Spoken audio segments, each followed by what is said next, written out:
So let me offer you some hope when it comes to insecure attachment. Now, at first, what I have to say might not sound so hopeful because I do have to describe the problem. But stay with me here because I'm going to be moving into solutions. So all insecure attachment, whether anxious or avoidant or disorganized, is driven by poorly managed fear, shame, and grief. And so when something feels threatening in a relationship, fear comes in and it says, I'm going to be abandoned or rejected or left feeling empty and just not enough. So those with anxious attachment, they tend to fear physical abandonment, which sounds like, I'm so scared you're going to leave me. And emotional abandonment. I'm so scared you won't listen to me, understand me, or comfort me when I need you. And those fears push behaviors like urgently trying to close the distance or pushing for like resolution even when the timing isn't right, or just protesting with anger and then just becoming preoccupied. And then those with avoidant attachment tend to fear rejection and feelings of incompetence. They say, their fear says, I'm afraid this relationship will make me feel like I'm failing or make me see myself in that way. And because connection can feel harder, especially when they maybe feel criticized, that may also bring up the fear that relationships themselves will interfere with the things that help them feel safe, like work or hobbies or performing well. So they cope by shutting down their feelings, pulling away, or defending instead of listening. And then those with disorganized attachment often carry all of these fears, but with an added layer. I'm not just afraid people won't show up, I'm afraid they might actually hurt me. And that level of fear leads to stronger dysregulation and bigger, even faster reactions. And then we have the shame layer. Not everyone has a deeply entrenched shame layer, but if you have an insecure attachment, it's there. Sometimes it's just buried and harder to access. So shame says, maybe something is wrong with me, and it tells you to hide. Those with anxious attachment often experience shame like, I'm going to get abandoned no matter what, because there really is just something wrong with me. I'm too much, I'm too needy, and I need to cover that up by making you the problem, because if you're the problem, then I'm not, because it's not safe for me to be the problem. And that's where the anxious and angry behaviors come from, because who wouldn't feel anxious if the story is already written? Nobody will be there for me, at least not in a way I can rely on. And then those with avoidant attachment, they often experience shame like, well, maybe I am broken or incompetent. There's a reason I keep getting it wrong in relationships. Maybe I'm not empathic enough or capable enough or human enough even. And instead of risking that being exposed, they pull away. Sometimes from the relationship, sometimes from all relationships, because their sense of safety doesn't come from connection. It comes from trying to feel worthy. So hiding from that unworthiness feels safer than staying. And ironically, it all does circle back to a fear of disconnection. And then those with disorganized attachment often carry a deeper layer of shame. There's something in me that is just so bad that I might actually deserve harm. And that was the message I received over and over. If I was treated like I didn't matter, maybe it's because I don't. And so the instinct becomes to hide that badness completely, because being seen feels very, very dangerous.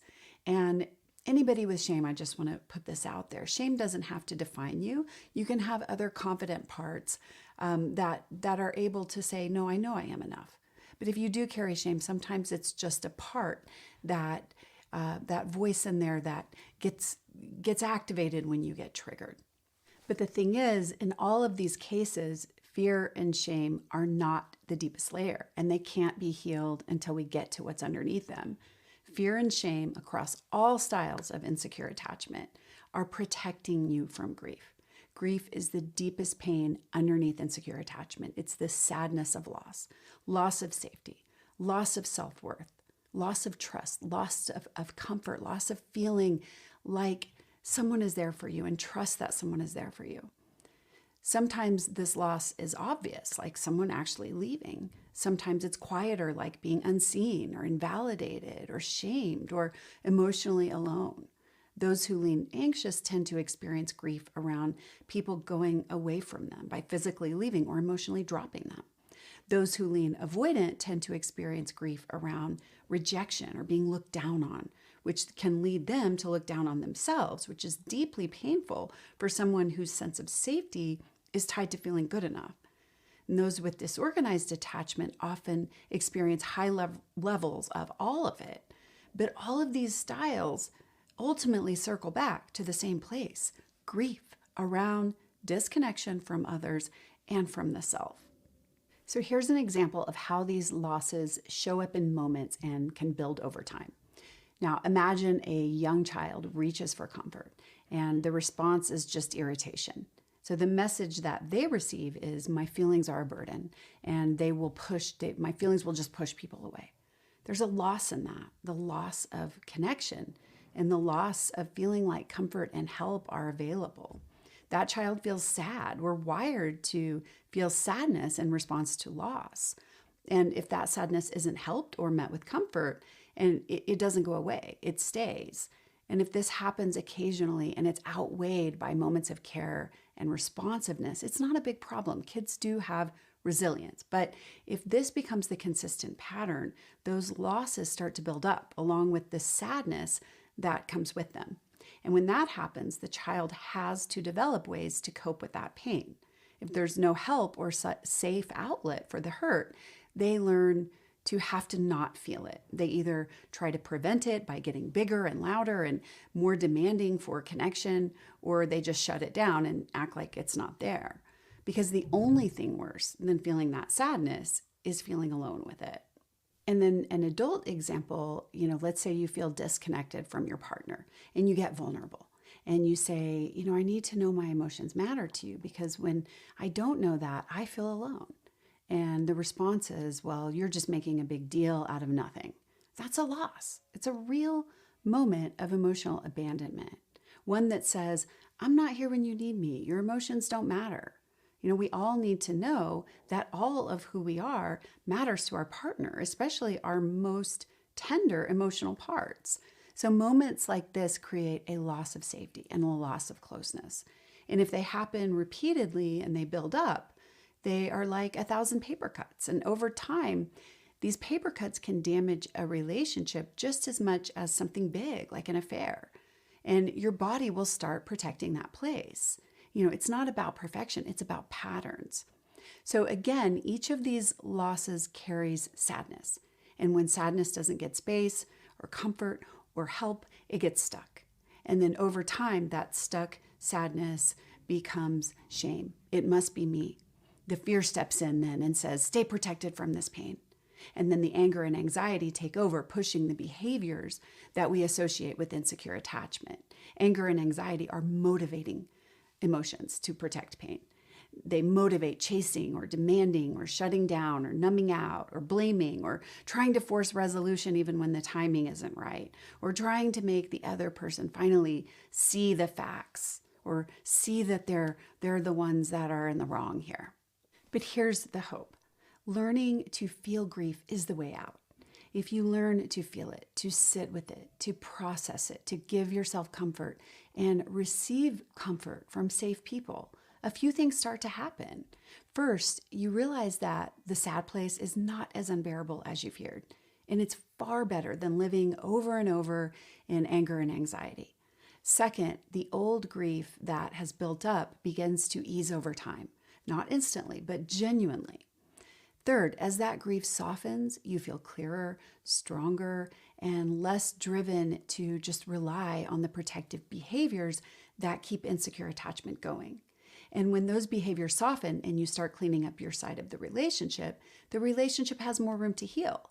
And as relationships improve, you experience few triggers and find that you're not getting hurt as much to begin with. So the thing about grief is you have to be able to access it to heal it. Well, how do you do that? Well, I'm going to give you an overview. But before I do, I want to say this. If you're someone who gets easily overwhelmed when you start to, kind of dip into deeper feelings, this is not something to do on your own. In that case, professional support really matters, because learning to feel your feelings safely requires going slowly And that's something that trained professionals know how to do. But for those of you who do feel ready to start exploring this in a more structured way, we will begin with a moment when you feel triggered. So start with something real, either something that's happening right now and you're triggered right now, or something from the past that you can kind of bring alive into your mind and kind of access some of those deeper feelings. And then we're going to walk you through it step by step. So you can walk through this with your partner or someone else supportive, or you can just take some time to do some of your own healing. All right, so first just name the fear in this trigger. What did whatever happened cause you to fear? So ask yourself, what am I afraid of right now? Maybe it's, I'm afraid they don't care about me, or I'm afraid I'll just end up being rejected, or I'm afraid I'll end up being alone. So just pick one fear.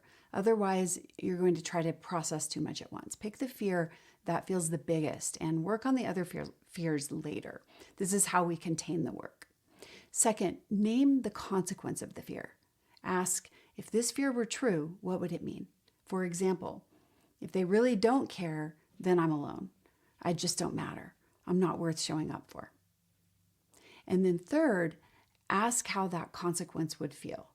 Would you feel small, inadequate, unlovable, invisible? Would you feel not important, not enough? So this is where you start moving below the protective layer. Fourth, just stay there. Don't rush away. Just sit with this feeling. This is where sadness may begin to emerge. And if it does, this is your opportunity to do something new and just stay with it, even just a little bit longer than you have in the past. And then fifth, ask, when else in my life have I felt this? That question, may take you to older pain, older losses, older moments of feeling alone and unseen and unprotected or not enough. So for example, this feels like being the kid whose pain was ignored or shamed or rejected. And in this place, the sadness is getting space to emerge. Try to stay with it. Let the tears come if they're there. Tears are just appropriate here. It often will rise and peak and then start to come down as it resolves. And if it doesn't, that's okay too. You can always step out and reground yourself. Look around the room, count objects.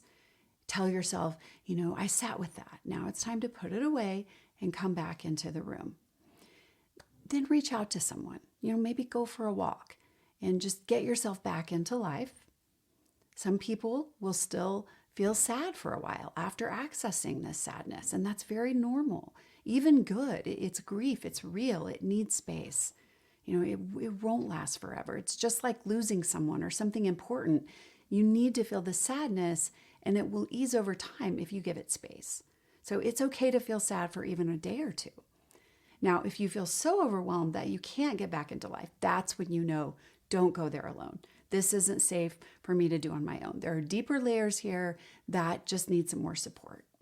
But for those of you who feel pushed out of your comfort zone but not overwhelmed, keep this in mind. You're not making up sadness. You're not being dramatic. You're accessing something that's already there and has likely gone unhelped for a very long time. And the truth is that everyone deserves clarity around this process because not everyone has access to good therapy. And those people deserve support and understanding too. That's you. And sitting with the sadness is the grief work. When you do that, instead of just avoiding or getting angry or panicking or protesting or shutting down or blaming, you're actually healing. And then comes the next part, reaching for support. If you felt some of this on your own, it can be incredibly healing to talk about it with someone safe. It helps solidify the experience as real and reminds you that you're not alone with it. And if you don't have someone, you can journal. That helps integrate the experience. Like, I did this. I didn't run away.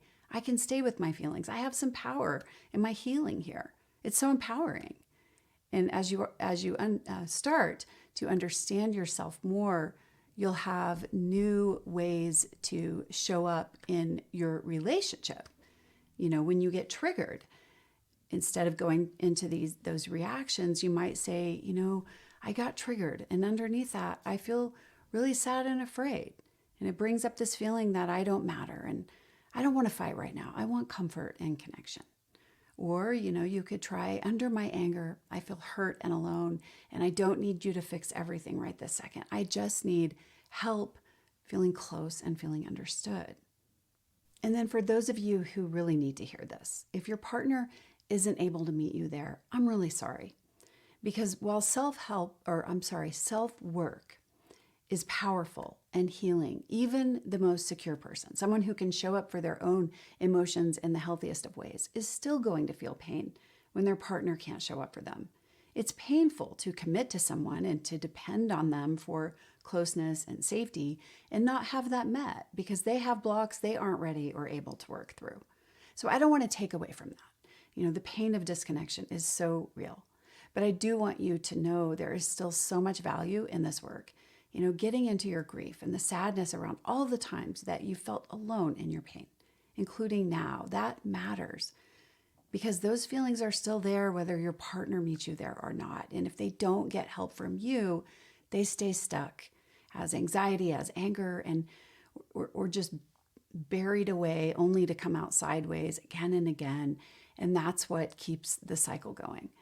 So here's the hope. Grief is painful, but it's workable.